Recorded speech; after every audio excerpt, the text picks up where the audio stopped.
در اوج رفاه و شهرت، هنگامی که همگان او را مردی کامیاب و خردمند می‌دانستند، خوابی عجیب دید که جهانش را دگرگون کرد. سلام به شما همراهان عزیز کافه بیو. امروز قصه مردی را میشنویم که از دل زر و شکوه دربار برخاست تا حقیقت را در سفر و اندیشه بجوید. در سال 394 هجری در قبادیان بلخ کودکی زاده شد از خاندانی ثروتمند و دیوانی. ناصر خسرو با ذهن تیز و حافظه‌ای کم نظیر قرآن را از بر کرد و در دربار سلطان محمود و سلطان مسعود غزنوی به مقام دبیری رسید. در چنان محیطی شعر و علم وسیله قدرت بودند، نه مایه افزایش فهم و دانایی. اما درون او شعله‌ای بیقرار زبانه می‌کشید، جستجو برای معنایی ورای زر و مقام. آن که بنا کرد جهان زین چه خواست، گر به دل اندیشه کنی زین رواست. او با پیروان همه ادیان سخن گفت، مسلمان، مسیحی، زرتشتی، مانوی و یهودی، اما پاسخی نیافت و دلش میان کتاب و خلسه سرگردان ماند. افسردگی آمد و برای فرار از آن به شراب و لذت پناه برد.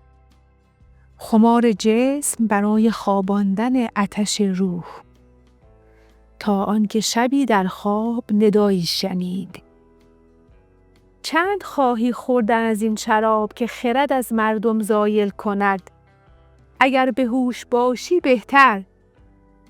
ناصر خسرو پاسخ داد: حکما چیزی بهتر از این نتوانستند ساخت که اندوه دنیا ببرد.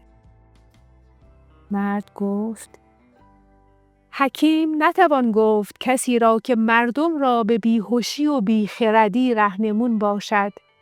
چیزی باید که خرد و هوش بیفزاید. ناصر خسرو پرسید: من این از کجا آرم؟ گفت: عاقبت جوینده یابنده بود، و به سمت قبله اشاره کرد. از آن دم ناصر خسرو دیگر همان مرد نبود. او از دربار فاصله گرفت و راه حج در پیش. اما حج او آغاز سفری 7 ساله شد. از مکه تا قاهره، از مدینه تا اسکندریه، با بزرگان و فلاسفه به گفتگو نشست تا حقیقت را با نور عقل بسنجد.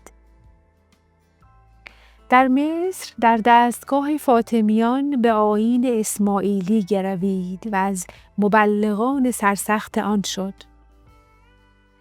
سفرش به نوشتن انجامید سفرنامه ناصر خسرو، کتابی که راه و معنا را به هم گره زد.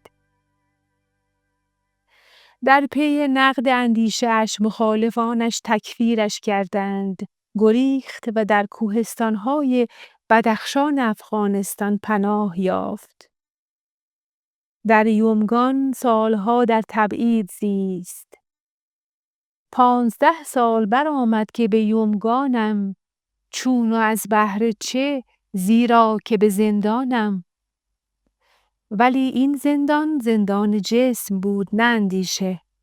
در همان سکوت نوشت و اندیشید، حاصل آن شد زاد المسافرین، گشایش و رهایش، و دیوان شعری که روشنی عقل را در برابر تیرگی جهل به تصویر کشید. تبعید برای او خاموشی نبود، پختگی دوباره بود. و عاقبت در سال 481 هجری آن روح بیدارش در یومگان آرام گرفت. اما اندیشش هیچگاه نمرد. از بلخ تا اصفهان، از ایران تا هند، شعرش هنوز میگوید: درخت تو گر بار دانش بگیرد، به زیر آوری چرخ نیلوفری را. ناصر خسرو نماد انسانی شد که در میان غوغای دنیا راه بازگشت به خود را یافت. زندگیش گواه این حقیقت است. در نیمه عمر هم میتوان بیدار شد، میتوان دل از خواب جهل گرفت و دوباره زاده شد. و این است معنای واقعی بیداری روح در 40 سالگی. از اینکه تا پایان ویدیو با من همراه بودی ممنونم. لایک و کامنت شما باعث ادامه این مسیر میشه. اگر زندگی نامه ناصر خسرو خوشت اومده حتما ویدیوی عطار نیشابوری رو هم ببین، جایی که عشق دانایی رو لمس میکنه. تا ویدیوی بعد، خدا یار و نگهدارتون.